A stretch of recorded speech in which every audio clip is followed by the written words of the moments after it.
హైదరాబాద్లోని తెలుగు ఫిల్మ్ ఛాంబర్లో ఉద్రిక్తత చోటు చేసుకుంది. ఫిల్మ్ ఛాంబర్లో పైడి జయరాజ్ ఫోటో చిన్నదిగా పెట్టారని తెలంగాణ వాదులు ఆందోళనకు దిగారు.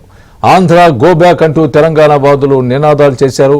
అనంతరం నిర్మాతల మండలి లోపలికి చొచ్చుకొని పోయేందుకు ప్రయత్నించారు. ఫిల్మ్ ఛాంబర్లో సీనారే ఫోటో ఎందుకు లేదని ప్రశ్నిస్తూ ఫిల్మ్ ఛాంబర్ సెక్రటరీ ప్రసన్న కుమార్తో పాసిం యాద్గిరి వాగ్వాదానికి దిగారు. సమాచారం తెలుసుకున్న పోలీసులు అక్కడికి చేరుకుని తెలంగాణ వాదులకు సర్ది చెప్పి గొడవను సద్దుమణిగేలా చేశారు.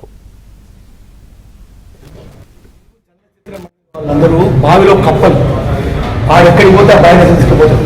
ఒక్క దేశభక్తి సినిమాలు లేవు, అన్ని బూత్ సినిమాలే. తెలంగాణ తిట్టుకున్న సినిమాలు, రాయలసీమ తిట్టుకున్న సినిమాలు, ఉత్తరాంధ్ర తిట్టుకున్న సినిమాలు.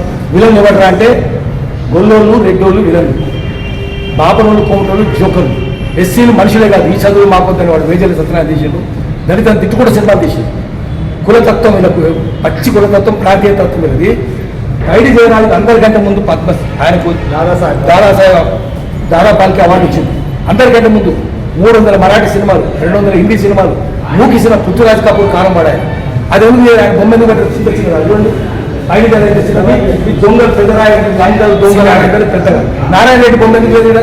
ఎన్ని పాటలు రాసిన నారాయణ రెడ్డి రాసేది బొమ్మ ఎందుకు లేదు? తెలంగాణ వాళ్ళు ఎందుకు పెట్టలేదు? ఆంధ్ర వాళ్ళు పెడతారు, సినిమాలో పెడతారు. కాలేజీ ఎందుకు లేదు? సినిమాలు ఎంతమంది తెలంగాణ రాయలేదు? వాళ్ళు ఎందుకు పెట్టారు? ప్రభాకర్ రెడ్డి ఇస్తే ఎంత చిన్న భూమి ఎంత పెట్టారు? తెలంగాణ వాళ్ళు పెట్టడం లేదు. తెలంగాణ వాళ్ళు అంతరాటం లేదు. తెలంగాణ వాళ్ళు అస్పృశ్యులు కాబట్టి తెలంగాణ వాళ్ళు ఇప్పుడు మేల్కోవాలి.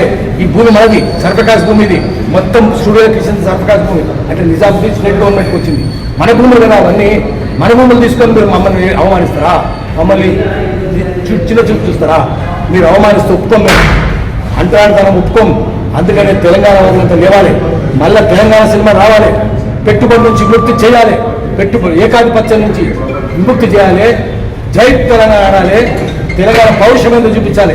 తెలంగాణ సాయుధ పోరాటం 3 10 మంది చచ్చిపోయారు. ఎందుకు తీసేది? విడుదల సినిమా ఎందుకు చేయాలి?